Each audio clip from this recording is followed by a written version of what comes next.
Je voudrais parler du dessein de Dieu ce matin. Quand je parle du dessein de Dieu, ça n'est pas le dessein DE2SIN, c'est-à-dire ce que Dieu dessinerait, mais le dessein comme l'objectif, la pensée profonde, l'ultime intention. Et j'avais lu il y a de cela très très longtemps un livre qui parlait justement de l'ultime intention de Dieu. Un homme qui s'appelle Devern Fromke, néerlandais je pense. Et je me suis rappelé cette semaine quelques-unes des pensées qu'il écrivait dans ce livre et qui me semblent tellement fondamentales et que je voudrais tout simplement partager avec vous ce matin. L'idée, c'est simplement de dire que dans notre vie chrétienne, on étudie tout un tas de thèmes, de sujets d'ailleurs, qui sont tirés directement de la parole de Dieu. Par exemple, le salut, ou bien le péché. On parle aussi souvent de sanctification, c'est-à-dire comment Dieu nous sépare en quelque sorte pour lui appartenir davantage. La guérison, voilà un autre thème. Et puis nous, ici à EB Saint-Malo, on a parlé cet été en particulier des dons spirituels. Vous voyez, il y a tout un tas de sujets, de thèmes importants à comprendre, à connaître. Et tous ces sujets sont importants. Mais en fait, ce que je voudrais peut-être vous proposer ce matin comme pensée, c'est que tous ces thèmes, tous ces sujets ne sont que les parties d'un tout qui est beaucoup plus grand. Ce ne sont que des parties d'un tout tellement plus grand, tellement plus énorme. Vous savez bien, peut-être vous connaissez cette histoire de l'éléphant qui se trouve dans une pièce sombre, enfin a priori ça peut sembler un petit peu bizarre, et on va introduire des personnes qui vont devoir, les yeux bandés, essayer de décrire l'éléphant. Donc elles vont pouvoir le toucher, et puis ils vont devoir donner une description aussi précise que possible de cet éléphant. Et une personne, évidemment, va peut-être tâter sa trompe, et elle va dire, voilà, ça ressemble à un tuyau. Une autre personne va s'approcher des pattes de l'éléphant, va les toucher et va dire, voilà, on dirait vraiment une colonne. Et puis une autre personne peut-être va s'approcher de la tête de l'éléphant et puis va tâter son oreille. Et puis va dire, mais ça ressemble un petit peu à un éventail. Donc vous voyez, autant de descriptions qui sont partielles, mais qui en aucun cas ne peuvent expliquer la réalité de ce qu'est vraiment un éléphant. Un éléphant, c'est beaucoup plus complexe que simplement un tuyau, une colonne ou un éventail. Et souvent, dans notre approche en tant que croyant, on est un petit peu dans cette pensée. On regarde la partie et on oublie le tout. On regarde ce qui est partiel et finalement, on ne regarde pas ce qui est essentiel. Et ce que je voudrais un petit peu ce matin vous partager, c'est essayer de recentrer les choses sur notre Dieu. Je vous propose un verset dans Romains 11, 36 pour commencer, qui semble anodin, je dirais presque inutile, mais on passe dessus, on le lit et on le relit, et puis ça ne va pas plus loin que ça. Et pourtant, ce verset est fondamental. C'est de lui, par lui et pour lui que sont toutes choses, à lui la gloire dans tous les siècles des siècles.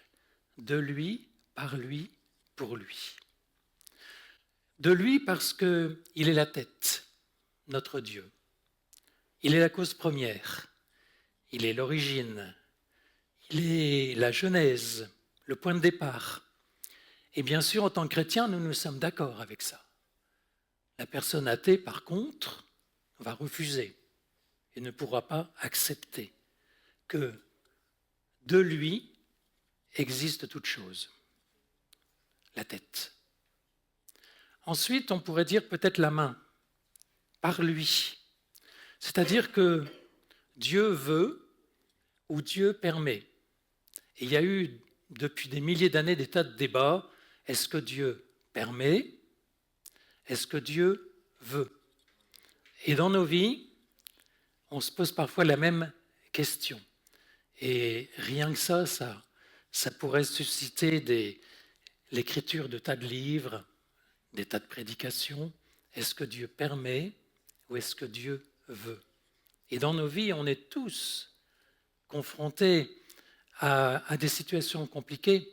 Et j'ai bien aimé ce que disait Sonia ce matin parce que c'est effectivement en rapport avec ce que je voudrais vous transmettre ce matin. Et on est confronté à l'amour de Dieu et aussi sa toute-puissance. Donc ça, ce sont deux points qu'il nous faut clairement, absolument intégrer dans notre compréhension de Dieu. Dieu est amour et Dieu est tout-puissant. Et pourtant, Dieu permet ce qui nous semble parfois, parce que nous n'avons pas le bon regard, incohérent, absurde, révoltant. Et merci beaucoup Thierry. Et cela peut nous perturber tout simplement. Donc, de lui la tête, par lui la main, et pour lui, je dirais, c'est le cœur. Parce que malgré un désordre apparent, tout va vers l'accomplissement et le but, donc le dessein de Dieu. Et ce dessein de Dieu arrivera quoi qu'il arrive. Et même la révolte satanique n'a en aucun cas la moindre possibilité de faire dévier Dieu de son dessein, de sa pensée. Et tous les éléments de l'histoire concourent à la réalisation du plan de Dieu. C'est d'ailleurs ce que va dire Paul aussi quand il dit par rapport à nous en tant que croyants, toute chose concourt au bien de ceux qui aiment Dieu.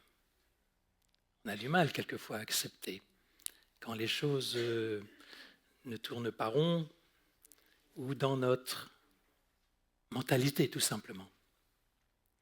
Alors, où commence l'histoire en fait? Est-ce qu'elle commence avec la chute? Non, bien évidemment. Est-ce que l'histoire commence avec l'homme? Non plus. Est-ce que l'histoire commence avec la création? Toujours pas. L'histoire commence avec Dieu lui-même, qui existe depuis, vous le savez bien, on le sait bien, depuis toute éternité. Elle commence avec Dieu et son plan. Et en tant qu'être humain, enfant de Dieu, on présente souvent l'homme comme étant une créature déchue, perdue, qui a besoin d'être sauvée. Et du coup, l'œuvre de Dieu nous apparaît surtout comme une œuvre rédemptrice, rédempteur, celui qui rachète, celui qui nous sauve, celui qui nous pardonne, celui qui nous fait accéder à la vie éternelle. Autant de bonnes choses, mais qui ne sont qu'une partie d'un tout. On a tous dans notre vie des accidents de parcours, des incidents, des contrariétés. Et évidemment, il nous faut remédier à cela. Mais notre vie ne consiste pas uniquement à passer d'une épreuve à une autre et aller de réparation en réparation. Et le plan de Dieu pour nous, il est bien plus qu'un plan de salut. Il est bien plus qu'un plan de rédemption. Et je me suis posé quelquefois la question, et si le péché n'était jamais entré dans le monde? Et si le péché n'était jamais entré dans le monde? Est-ce que nous sommes déjà posé cette question? Évidemment, c'est une question sans réponse. Ou peut-être on pourrait la poser à notre Dieu quand on sera avec lui là. Et j'allais dire là-haut, mais là-haut, je ne sais pas si c'est vraiment là-haut. En tout cas, on sera avec lui, ça c'est sûr. Que se serait-il passé si le péché n'était jamais entré dans le monde? Concernant l'œuvre de Jésus, cette œuvre de Jésus aurait été de toute manière réelle, visible, appréciable pour chacun de nous. Autrement dit, Jésus est beaucoup plus qu'un sauveur. Et on le voit bien dans la parole de Dieu d'ailleurs, puisqu'il nous est dit que Jésus existe depuis toute éternité. Relisez l'évangile de Jean, par exemple, et on se rend compte qu'indépendamment du péché, Jésus est tellement plus qu'un sauveur, qu'un rédempteur. Même si, gloire à Dieu, nous devons nous réjouir de ce salut merveilleux qu'il nous a offert. Dieu savait que la chute allait arriver. Mais son intention finale n'a jamais changé. Et je dirais que la restauration et le salut ne sont que des étapes en vue d'un objectif tellement plus grand. Est-ce qu'on peut être d'accord là-dessus? Est-ce qu'il y a des amen? Amen. Samuel, je vais te demander si tu veux bien. Vous savez, moi je suis un ancien prof. Et les anciens profs, ils croient toujours, peut-être ils ont raison, qu'un dessin vaut mieux que 1000 paroles. Alors je vais vous proposer un schéma tout simple. Oui, c'est parfait. Merci.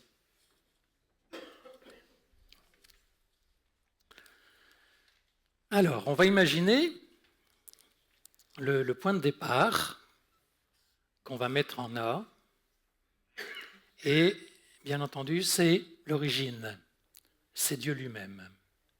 Et puis le temps passe, même si on sait très bien qu'aux yeux de Dieu, le temps n'existe pas, puisqu'il est dans un continuel présent.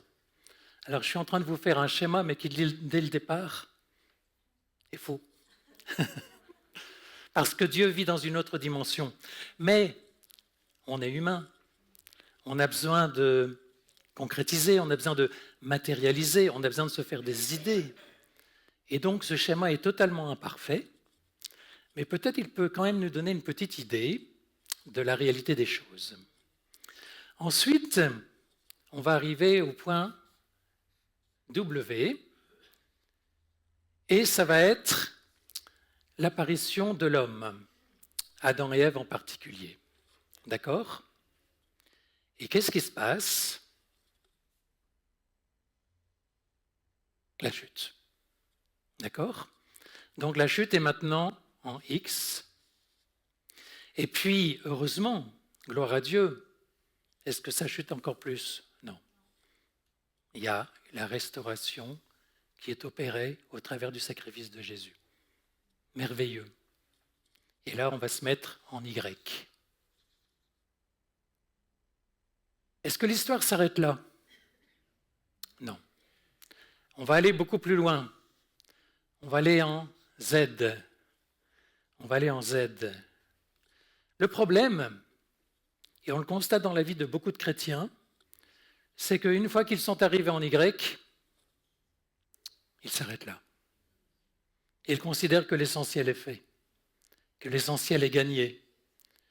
En fait, ils confondent un but, un objectif provisoire par rapport à une destinée finale.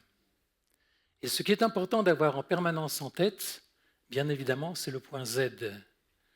Z qui est la dernière lettre de l'alphabet et qui est l'accomplissement finalement du dessein de Dieu pour chacune de nos vies.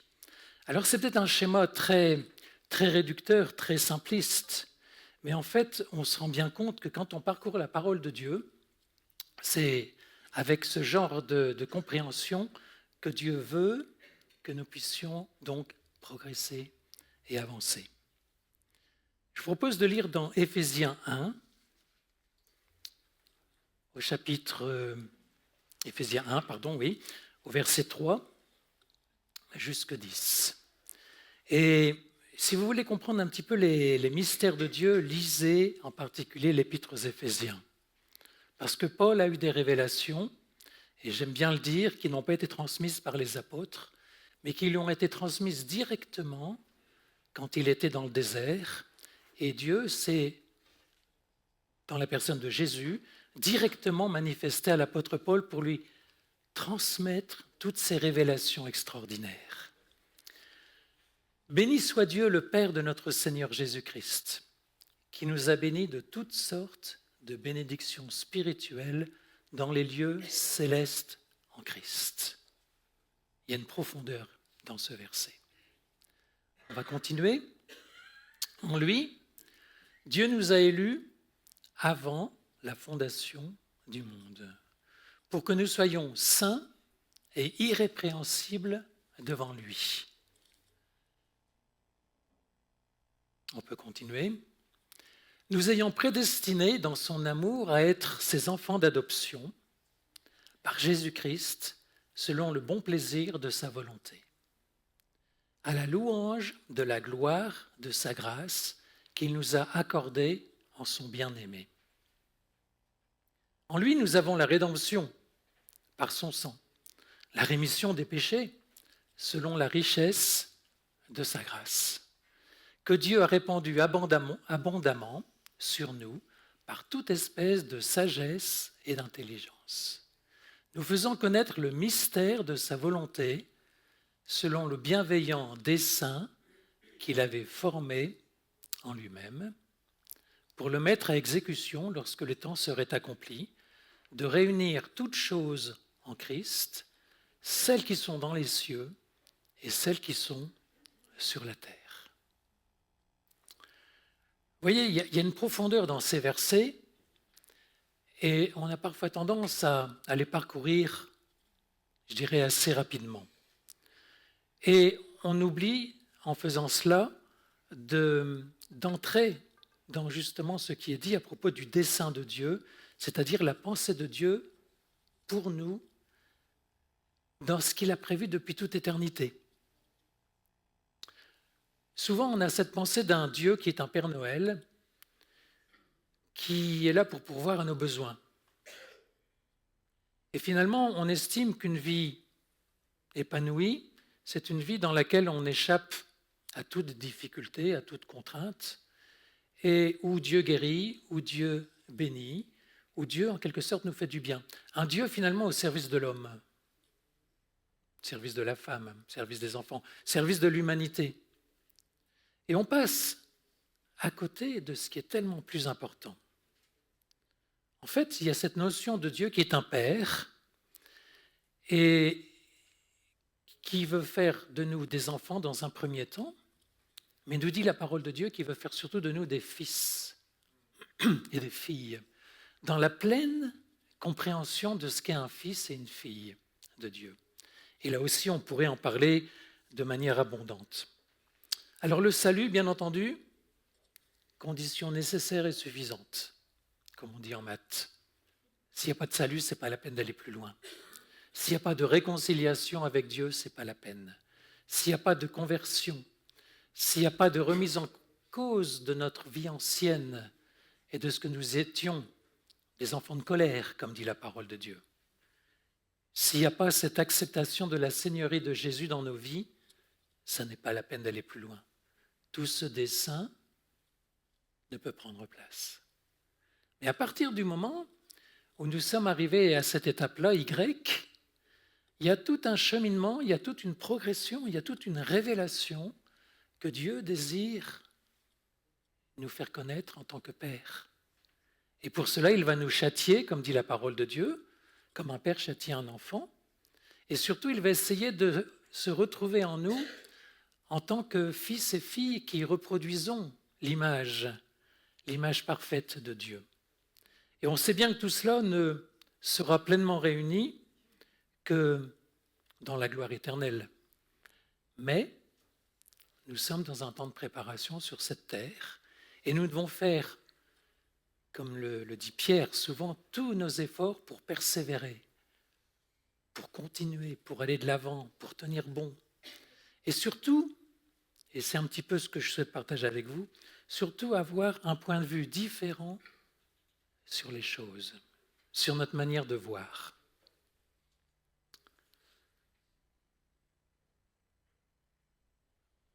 On va lire un autre verset qui se trouve dans 1 Pierre 1, enfin quelques versets plus exactement, pour nous montrer que Dieu avait déjà un plan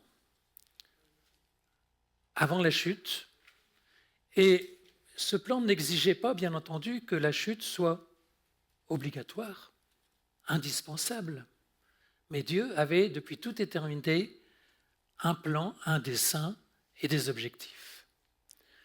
Ce n'est pas par des choses périssables, par de l'argent ou de l'or, que vous avez été rachetés de la vaine manière de vivre, que vous aviez hérité de vos pères, mais par le sang précieux de Christ, comme d'un agneau sans défaut et sans tache, prédestiné avant la fondation du monde et manifesté à la fin des temps à cause de vous.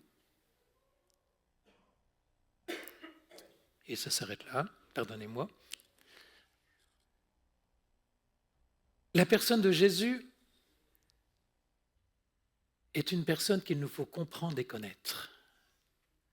Et dans bien des endroits, l'apôtre Paul nous dit qu'il souhaite que cette révélation, nous puissions la découvrir. Et il prie pour les destinataires de ces épîtres afin que cette révélation de qui est Jésus puisse vraiment nous saisir, nous prendre et surtout nous passionner. Alors, finalement, je me suis posé la question, ces pensées sont intéressantes, mais qu'est-ce qu'elles changent pour moi aujourd'hui ? Qu'est-ce que, dans ma manière de voir, je vais peut-être modifier ? Premier point, peut-être donc désormais voir les choses du point de vue de Dieu et non plus de mon point de vue. On sait que le cœur est désespérément tortueux. On sait qu'on a des raisonnements intérieurs. Peut-être vous vous parlez à vous-même, ou en tout cas vous pensez à l'intérieur de vous. Moi, ça m'arrive aussi. Et nos pensées ne sont pas toujours à la hauteur de ce qu'elles devraient être. Elles sont en quelque sorte un déni de tout ce que Dieu nous dit dans sa parole et surtout de ce qu'il désire que nous puissions expérimenter et vivre dans notre vie de tous les jours. On va lire dans Colossiens 1,9.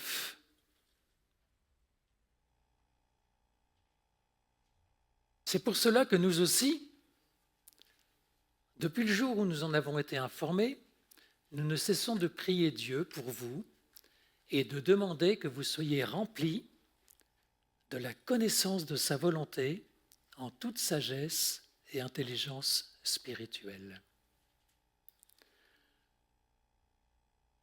Autrement dit, nous décentrer de nous-mêmes, de nos raisonnements, de nos pensées, je dirais qu'ils font la guerre à l'âme. Et vous avez aussi un autre verset dans la parole de Dieu qui nous dit « Il est important que fonctionne ce renouvellement de l'intelligence. En quelque sorte, afin de voir les choses comme Dieu les voit et non plus comme nous les voyons. Et donc, un premier point que je donnerai, c'est chaque fois que je me surprends à avoir des pensées qui sont purement humaines,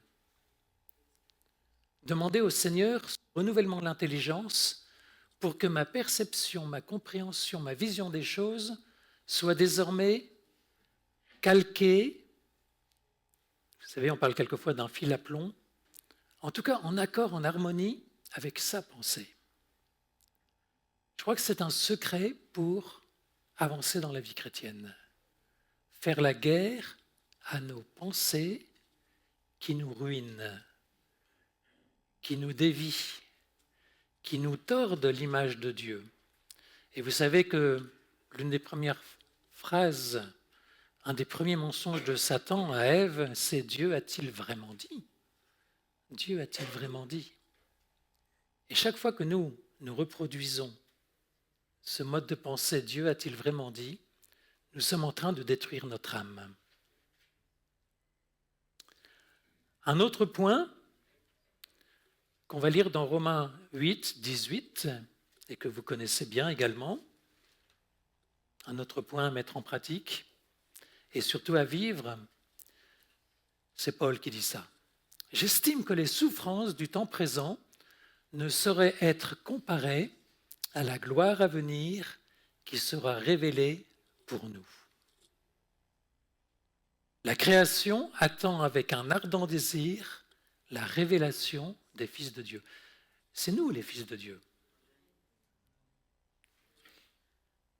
Ce ne sont pas des enfants qui gémissent, qui sont colériques, qui sont rebelles, qui se plaignent, qui veulent toujours une récompense. Mais nous sommes les fils et nous devons entrer dans cette perspective. La création attend avec un ardent désir la révélation des fils de Dieu. Merci. La création était soumise à la vanité, non de son gré, mais à cause de celui qui l'y a soumise, avec l'espérance qu'elle aussi sera affranchie de la servitude de la corruption pour avoir part à la liberté de la gloire des enfants de Dieu. Voyez le dessein du Père pour chacun d'entre nous. Et Paul va dire par ailleurs, je considère toute chose non pas comme un gain, mais comme une perte. C'est-à-dire sa vie terrestre, Paul l'a vraiment mise de côté. Elle ne compte plus. Pourquoi ? Parce qu'il a été captivé par la vision de Dieu, la destinée de Dieu pour lui, pour aussi ceux qui l'entourent. Et finalement, son échelle de valeur a complètement changé, varié, divergé. Encore une fois, pour se mettre, se calquer sur la pensée de Dieu.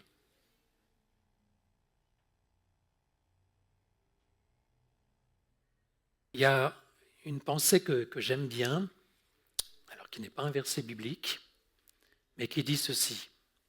Il est sage, celui qui donne ce qu'il ne peut garder pour gagner ce qu'il ne peut pas perdre. Je répète, oui. Il est sage, celui qui donne ce qu'il ne peut garder pour gagner ce qu'il ne peut pas perdre. Et quand on a la vision du dessein de Dieu, effectivement, notre objectif, finalement, je ne dis pas c'est de vivre comme des ascètes, de vivre d'une manière dépouillée, de vivre comme des vagabonds. Il ne s'agit pas de ça. Mais il s'agit de vivre avec la perspective divine en permanence dans notre vie. Et surtout de considérer ce qui est devant nous. Alors, je vais vous faire un autre schéma, si vous voulez bien. Ça vous va, un deuxième ? Ouais. Alors,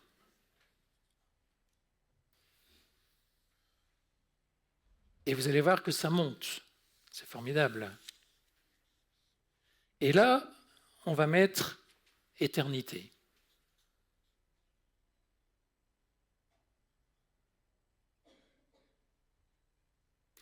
On n'y est pas. Ou en tout cas, on va prendre comme point de départ l'enfant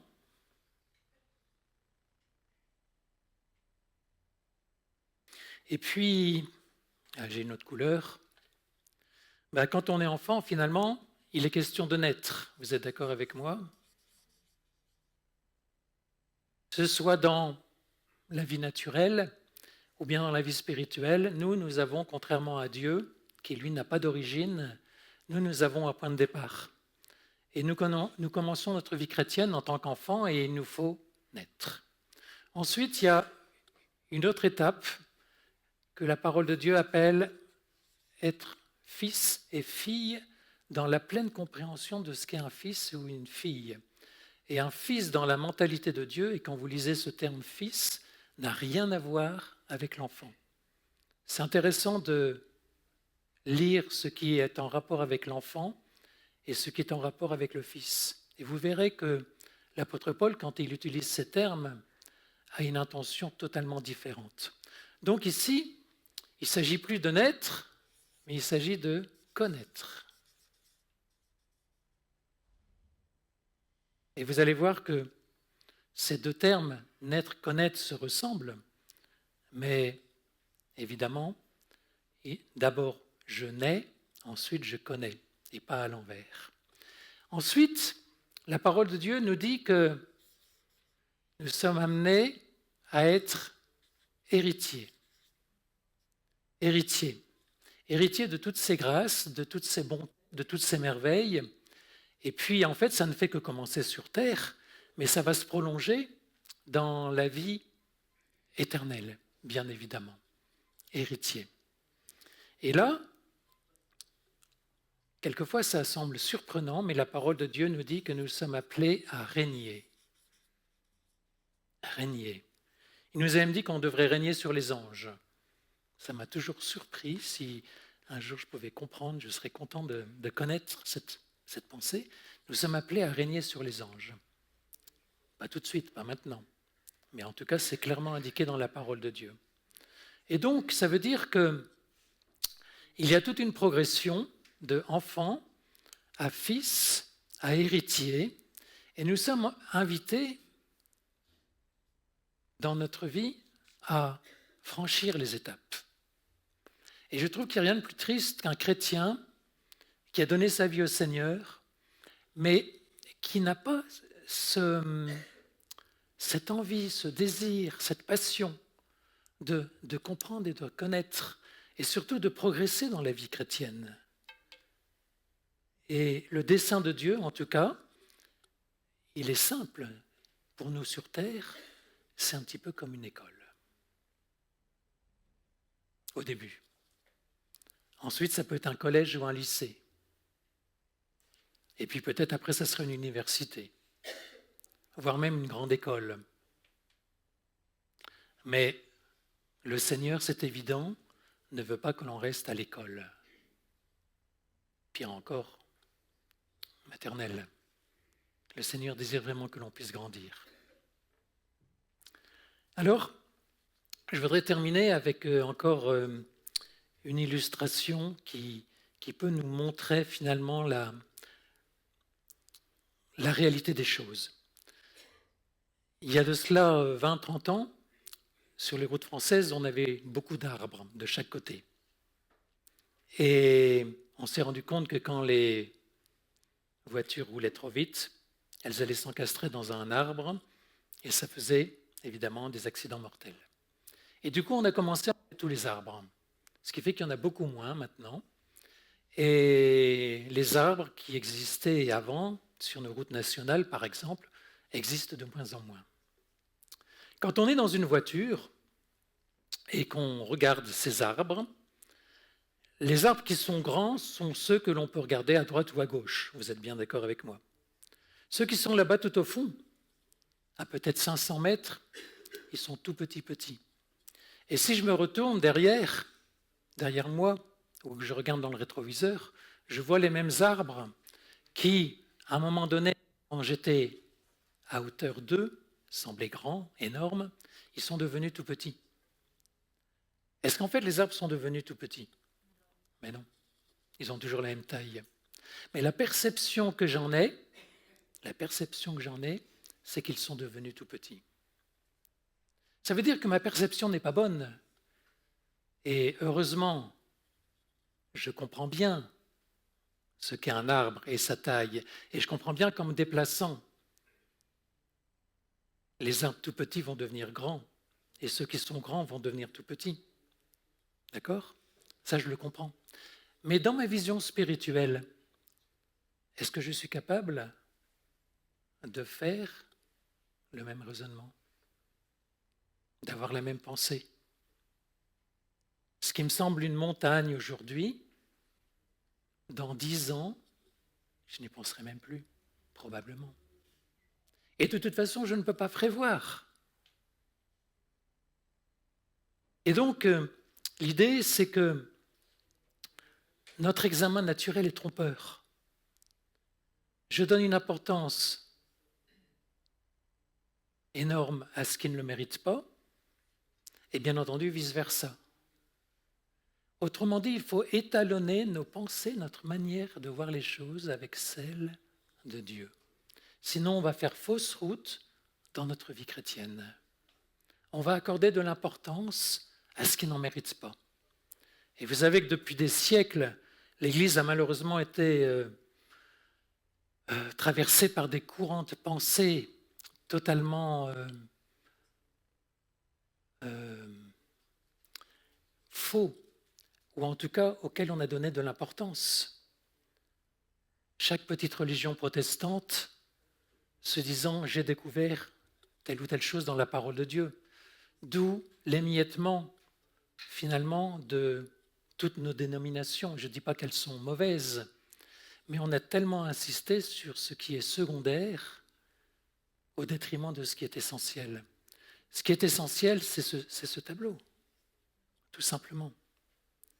Et je pense qu'il nous faut vraiment, peut-être dernier petit point, vivre l'instant présent pour comprendre et connaître ces choses. Si vous avez des enfants, je vous propose de faire une expérience amusante. Vous demandez à votre enfant, est-ce que tu veux un bon verre de Coca-Cola glacé avec un peu de citron même, pourquoi pas, aujourd'hui? Ou bien est-ce que tu en veux 2, mais demain? Et je pense, j'ai voulu faire l'expérience ce matin, mais je n'ai pas eu le temps. Je pense que la plupart du temps, votre enfant va vous dire « je veux le verre de Coca-Cola maintenant, tout de suite. J'en veux pas 2 demain, j'en veux un maintenant. » Et c'est notre société. Je veux tout de suite et maintenant. Si on veut avancer dans la vie chrétienne, on ne peut pas vivre comme ça. Ça n'est pas possible. Et vous connaissez l'exemple, bien entendu, d'Ésaü. Qu'est-ce qu'il a fait, Ésaü? Il a vendu son droit d'aînesse parce qu'il a considéré ce qui était bien, flatteur, urgent. Autrement dit, il a donné l'importance à ce qui est urgent et non à ce qui est essentiel. Et Ésaü, bien entendu, a perdu la bénédiction de Dieu. Ne soyons pas des Ésaü, mais réalisons vraiment le plan de Dieu, la pensée de Dieu, afin de grandir et puis tout simplement d'être épanoui. Cette pensée-là, elle n'est pas là pour nous brimer, pour nous faire du mal, pour quoi que ce soit d'autre, mais sinon être participant à finalement la volonté de Dieu dans ma vie, dans ta vie.